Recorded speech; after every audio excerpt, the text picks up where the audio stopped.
नमस्कार, मैं फिर से हूँ आपका मित्र अशोक नरवर। अब खेल कहानी का मैं शेष भाग पढ़ने जा रहा हूँ, वाचन कर रहा हूँ।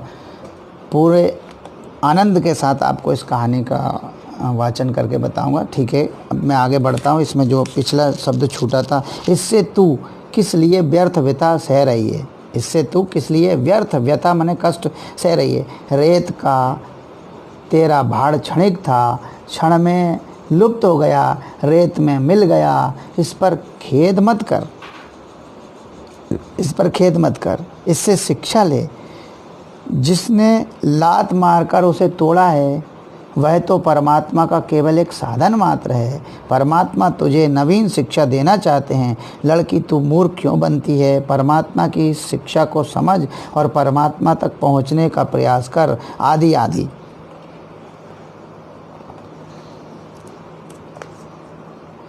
पर बेचारी बालिका का दुर्भाग्य, कोई विज्ञ श्रीमान पंडित तत्वोपदेशक के लिए उस गंगा तट पर नहीं पहुंच सके। तो हमें तो यह भी संदेह है कि सूर्य एकदम इतनी जड़ मूर्खा है कि यदि कोई परोपकार रत पंडित परमात्मा निर्देश से वहां पहुंचकर उपदेश देने भी लगते तो वह उनकी बात को ना सुनती और ना समझती। पर अब तो वहाँ निर्बुद्ध शठ मनोहर, निर्बुद्ध माने बिना बुद्धि का, शठ माने मूर्ख, बिना बुद्धि का शठ मनोहर के सिवा कोई नहीं है। और मनोहर विश्व तत्व की एक भी बात नहीं जानता। वह विश्व तत्व की एक भी बात नहीं जानता। कौन? मनोहर। आगे देखते हैं, आगे क्या है। उसका मन ना जाने कैसा हो रहा है, कोई जैसे उसे भीतर ही भीतर मसों से डाल रहा है। किसका? मनोहर का मन उसे मसों से भीतर ही भीतर मसों से डाल रहा है मनोहर को। लेकिन उसने बनकर कहा, सुरो दुत पगली रूठती है, सुरो दुत पगली रूठती है। सुरबाला वैसे ही खड़ी रही। सुरी रूठती क्यों है? बाला तनिक न हिली। सुरी सुरी ओ सुरो। अब आगे देखिए। अब बनना ना हो सका। मनोहर की आवाज़ हठात कंपी सी निकली। सुरबाला अब और मुंह फेरकर खड़ी हो गई। स्वर के इस कंपन का सामना शायद उससे ना हो सका। जो मनोहर का स्वर कांप गया था, उस कांपते स्वर का सामना शायद उस सुरबाला से ना हो सका। इसलिए और मुंह फेर कर खड़ी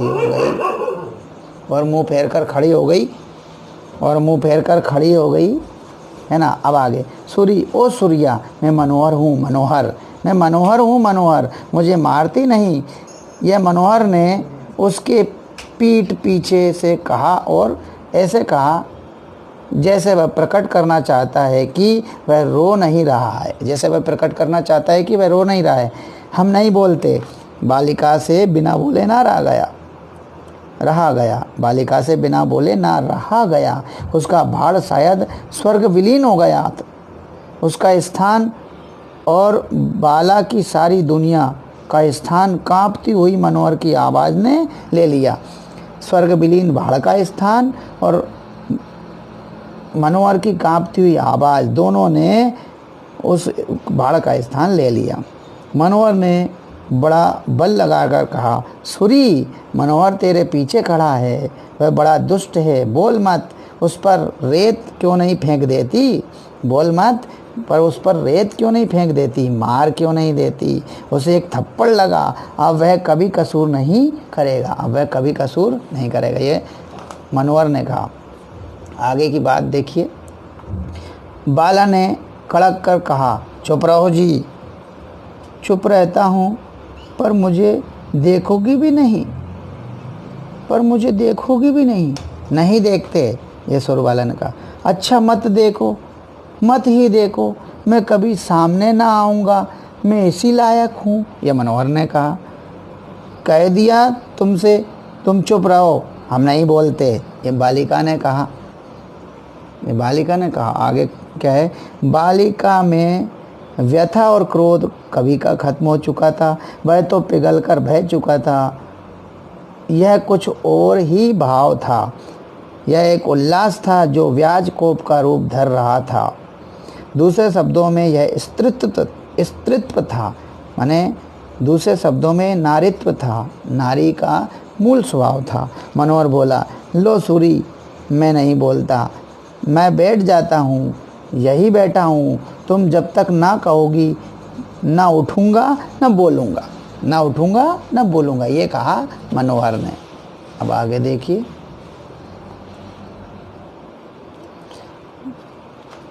मनोहर चुप बैठ गया। कुछ क्षण बाद हार कर सुरबाला बोली, हमारा भाड़ क्यों तोड़ा जी, हमारा भाड़ क्यों तोड़ा जी, हमारा भाड़ बना के दो। अब मनोहर कहता है, लो अभी लो, हम वैसा ही लेंगे, वैसा ही लो, उससे भी अच्छा। ये मनोहर ने कहा, हम वैसा ही लेंगे, ये सुरबाला ने कहा। मनोहर ने कहा, हम वैसा ही लो, उससे भी अच्छा। ये मनोहर ने कहा, उस पे हमारी कुटी थी, उस पे धुएं का रास्ता था। ये सुरबाला ने कहा, उस पे हमारी कुटी थी, उस पे धुएं का रास्ता था। ये सुरबाला ने कहा, लो सब लो, बताती जाओ, मैं बनाता जाऊं।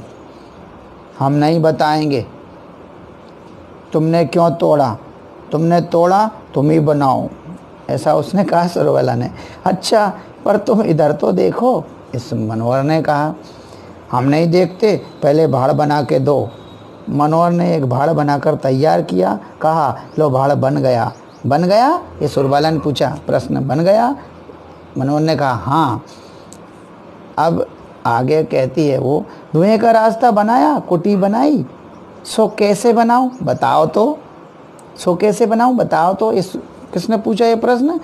मनोहर ने। पहले बनाओ तब बताऊंगी।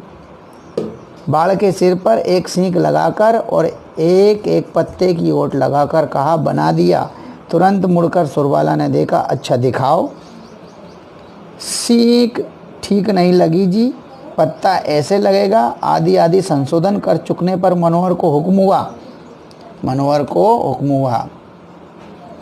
सीख ठीक नहीं लगी जी, ऐसे पत्ता लगेगा। आदि आदि संशोधन कर चुकने पर मनोहर को हुक्म हुआ, थोड़ा पानी लाओ, भाड़ के सिर पर डालेंगे।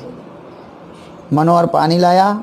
गंगा जल से कर पात्रों द्वारा, हाथ के पात्रों द्वारा, कर पात्र माने हाथ के पात्रों द्वारा वह भाड़ का अभिषेक करना ही चाहता था कि, कौन? मनोहर। अभिषेक माने भाड़ पर पानी डालना ही चाहता था कि सुर्रो रानी ने एक लात से भाड़ के सिर को चकनाचूर कर दिया। सुर्रो रानी ने एक लात से भाड़ के सिर को चकनाचूर कर दिया। अब आगे, सुरबाला रानी हंसी से नाच उठी। मनोहर उत्फुल्लता से कहा लगाने लगा। उस निर्जन प्रांत में वह निर्मल शिशु हास्य रव माने स्वर लहरें लेता हुआ व्याप्त हो गया।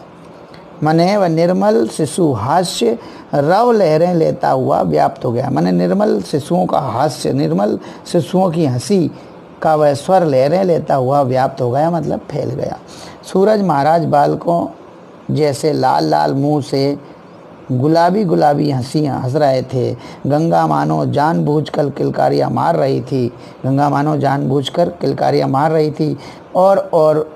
और वे लंबे ऊंचे ऊंचे दिग्गज पेड़ दार्शनिक पंडितों की भांति सब हास्य की सार शून्यता पर मानो मन ही मन गंभीर तत्वावलोकन कर हंसी में भूले हुए मूर्खों पर थोड़ी दया बख्शना चाह रहे थे। कौन? वो ऊंचे ऊंचे दार्शनिक दिग्गज पेड़। तो इस तरह से ये कहानी थी, समाप्त होती है। अब आप इस कहानी का वीडियो जरूर देखना, बड़ी मज़ेदार कहानी है।